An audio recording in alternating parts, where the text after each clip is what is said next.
Hello everyone, my name is Deepika. Welcome to my channel learn with numbers. आज मैं करने जा रही हूँ क्लास 8 एनसीईआरटी के एक डायरेक्ट एंड इनवर्स प्रोपोर्शन का एक्सरसाइज 11.1 का क्वेश्चन नंबर 7। इससे पहले के वीडियोस में हम सारे क्वेश्चन कवर कर चुके हैं। अब आज हम करेंगे 7 से लेकर के 11 तक क्वेश्चन आंसर सारे। इसके बाद हमारा ये चैप्टर कंप्लीट हो जाएगा। ठीक है, तो अब हम क्वेश्चन नंबर 7 से स्टार्ट करते हैं। इन which says a factory requires 42 machines to produce a given number of articles in 63 days. How many machines would be required to produce the same number of articles in 54 days? ठीक है, first thing first, सबसे पहले हम अपनी table create कर लेते हैं with the given information. आपको भी ऐसे ही करना है जब आप अपने नोटबुक्स में करेंगे। सबसे पहले आप गिवन इंफॉर्मेशन से एक क्वांटिटी को एक्स और एक क्वांटिटी को वाई ले लेंगे। तो हम यहाँ x ले लेंगे नंबर ऑफ मशीन्स, और दूसरे कॉलम में क्या ले लेंगे, नंबर ऑफ डेज। ठीक है, तो पहला वाला कॉलम हमारा हमेशा x1 और y1 रहेगा, दूसरा कॉलम हमारा x2 और y2 रहेगा, है ना। ऐसे ही बताया पहले भी। ठीक है, तो 42 मशीन्स की रिक्वायरमेंट होती है जब हम 63 डेज में अपना काम कंप्लीट कर लेते हैं। तो how many machines would be required, तो ये number of required, how many machines would be required for to produce the same number of articles in 54 days.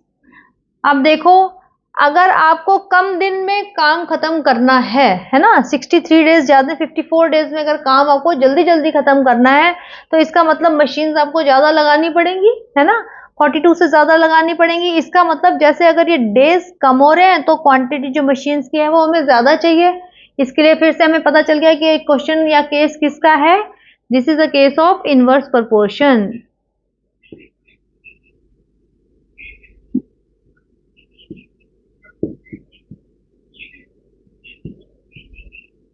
ये बच्चों क्वेश्चंस बहुत ज्यादा सिंपल होते हैं, बस इनको आपको यही समझना है कि एक इनवर्स प्रोपोर्शन का क्वेश्चन है कि डायरेक्ट प्रोपोर्शन का क्वेश्चन है। जैसे ही आपको समझ आ जाता है उसके बाद तो आपका एकदम सिंपल क्वेश्चन होता है ना। आप देख रहे होंगे calculation formula very simple. x1 is 42, y1 is 63, x2 we have to find out and y2 we have is 54. x2 is equal to 42 into 63 upon 54। अब इसे कट करेंगे,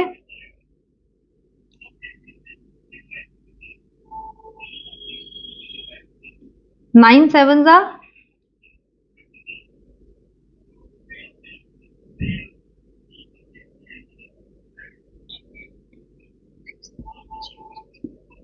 ये 9 से कट हुआ, 9 7 जा 63, 9 6 जा 54, हाँ 6 1 जा 6, 6 7 जा 42। तो x2 is equal to 49 days, sorry 49 machine, I am sorry 49 machines, है ना। 49 machines will be required to complete the given task in 54 days। ठीक है, वेरी सिंपल क्वेश्चन। बढ़ते हैं क्वेश्चन नंबर 9 की तरफ। अपने क्वेश्चन नंबर 9 की तरफ। In which a car takes 2 hours to reach a destination by traveling at a speed of 60 kilometre per our. ठीक है, अगर उसकी एक कार है जो अपने डेस्टिनेशन पर अगर 60 किलोमीटर पर आवर की स्पीड से चलती है तो वो 2 घंटे में पहुंच जाती है। ठीक है, how long it will take when the car travels at a speed of 80 kilometre per hour. चलो पहले सबसे पहले अपनी टेबल क्रिएट कर लेते हैं।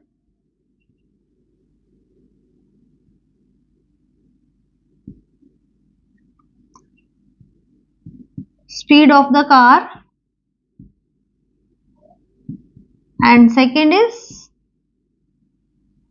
Time taken. ठीक है, speed of the car is x and time is y। ठीक है, x1 y1 x2 y2। अगर उसकी स्पीड 60 किलोमीटर, अच्छा इसमें हम लिख देते हैं किलोमीटर पर आवर, और ये है इन आवर्स। ये लिखना जरूरी है बच्चों, ठीक है, ये लिखना जरूरी है, ठीक है। तो speed of car in kilometre per hour is 60 kilometre per hour की स्पीड से अगर वो चलती है तो वो it takes 2 hours to reach its destination. तो how long it will take, मतलब how long it will take, how long time it will take when the speed is 80 kilometre per hour. देखो, अब आप देखो कि अगर एक कार 60 की स्पीड से जा रही है तो 2 घंटे लेती है, लेकिन अगर हमने कार की स्पीड को बढ़ा दिया, फास्ट फास्ट चलाया, तो हम जल्दी पहुंच जाएंगे ना। तो हमारा क्या हो जाएगा, time taken will be reduced. तो ये बढ़ रहा है, फर्स्ट क्वांटिटी बढ़ रही है, सेकंड क्वांटिटी डिक्रीज हो रही है। तो कैसा क्वेश्चन है, it is a question of inverse proportion. तो सबसे पहले हम ये लिखेंगे, this is a case of inverse proportion। तो बस x1 into y1 is equal to x2 into y2। This is x1 is 60, y1 is 2, y2 is 80 and y2 x2 is 80 and y2 we have to find out, ठीक है। Then y2 is equal to 60 into 2 upon में 80। 8 से 8 cancel हो गया, 2 1 जा 2, 2 4 जा 8, 2 2 जा 4, 2 3 जा 6। and y2 is equal to 3 by 2 which is equal to 1 by 2 hours, ठीक है। तो y2 क्या हो गया, 1 by 2 hours, ठीक है। यानी कि अगर हमने स्पीड उसकी 80 किलोमीटर पर आवर कर दी तो हमें वहां तक पहुंचने में सिर्फ हमें 1.5 आवर्स ही लगेंगे। ओके, अब हम बढ़ते हैं अपने क्वेश्चन नंबर 10 की तरफ। In which 2 persons could fit new Windows in a house in 3 days, ठीक है। तो इसमें क्या दे रखी है इंफॉर्मेशन, 2 persons, इसमें क्या दे रखी है, 2 persons और काम कितने दिन में विंडोज लगा देते हैं, वो फिट कर देते हैं 3 days में। चलो अपनी फटाफट से अपनी टेबल क्रिएट कर लेते हैं। इसमें क्या हुआ, नंबर ऑफ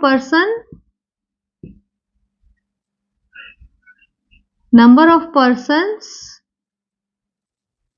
और कितने दिनों में काम कंप्लीट कर देते हैं, नंबर ऑफ डेज, है ना।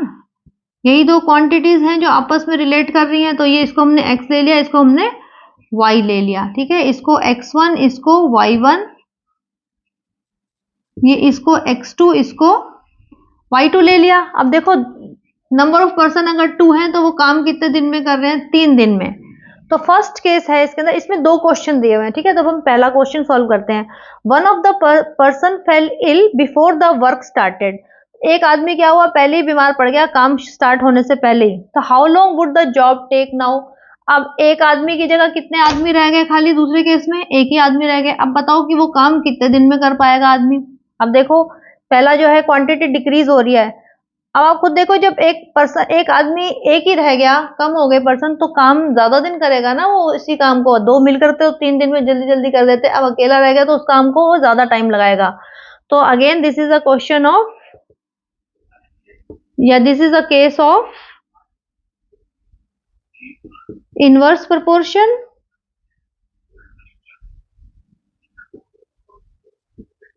Inverse proportion x1 multiplied by y1 is equal to x2 y2। x1 is 2, y1 is 3, x2 is 1, y2 we have to find out। तो y2 is equal to 2 into 3 upon 1। तो y2 is equal to 2 3 6। तो 6 days लगेंगे एक आदमी को उस same काम को कंप्लीट करने के लिए, जो उसमें कि वो अगर 2 आदमी होते तो वो 3 दिन में काम को कंप्लीट करते, ठीक है। ये समझ में आ गया। अब क्वेश्चन नंबर 2 की तरफ बढ़ते हैं। How many persons would be needed to fit the window in 1 day। तो अगर मान लो ऐसा केस हो, पहले तो हम अपनी फिर से टेबल क्रिएट कर लेते हैं, फिर से सेम टू सेम। सबसे पहले था number of persons upon number of days, ठीक है। फिर से ये x, ये y x1 y1 x2 y2। ठीक है, तो पहला तो केस हमारा सेम रहेगा कि हमको दो अगर पर्सन है तो वो 3 दिन में काम को कंप्लीट करते हैं। ठीक है, तो how many persons would be needed, कितने पर्सन हमें चाहिए होंगे कि अगर हमें एक दिन में वो काम खत्म होने को रिक्वायरमेंट है। तो फिर से वही इनवर्स प्रोपोर्शन का क्वेश्चन है, तो x1 y1 is equal to x2 और y2। देखो अगर फिर से ये अगर नंबर ऑफ डेज कम हो रहे हैं तो क्या हो जाएगा, अगर जल्दी जल्दी काम चाहिए तो हमें ज्यादा आदमी लगाने पड़ेंगे ना। तो फिर से ये क्वेश्चन कैसा है, यहाँ पे आपको फिर से लिखना पड़ेगा, this is a question of inverse proportion, लिख देते हैं। दिस इज अगेन इन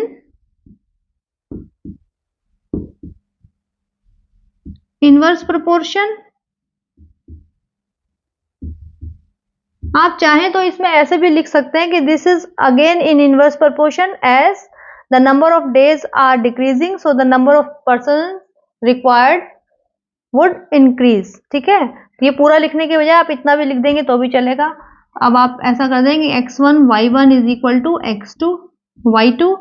अब 2 into 3 is equal to x2 into 1, तो x2 is equal to 2 into 3 upon में 1, तो x2 is equal to again 6।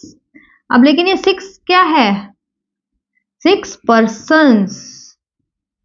ठीक है, यहाँ क्या थे, 6 डेज थे, और यहाँ पे क्या है, 6 persons would be required to fix the windows in 1 day. Okay, बढ़ते हैं अब अपने क्वेश्चन नंबर 11 की तरफ, which says a school has 8 periods a day each of 45 minutes duration, how long would each period be if the school has 9 periods a day assuming the number of school hours to be the same. ठीक है, अगर एक ऐसा school है जिसमें एक दिन में 8 ही पीरियड होते हैं और हर पीरियड 45 मिनट्स का होता है, तो ऐसा एज्यूम करना है कि जो टाइम है वो सेम ही रहे, लेकिन कि एक पीरियड कितना देर का होगा, कितने मिनट्स का होगा अगर वो पीरियड 8 की जगह 9 पीरियड हो जाते हैं। तो ठीक है, तो हम अपनी गिवन इंफॉर्मेशन से क्या, पहले हम अपनी टेबल क्रिएट कर लेते हैं। इसके अंदर एक क्वांटिटी होगी x, एक क्वांटिटी होगी y। तो पहला क्या होगा, number of periods upon time duration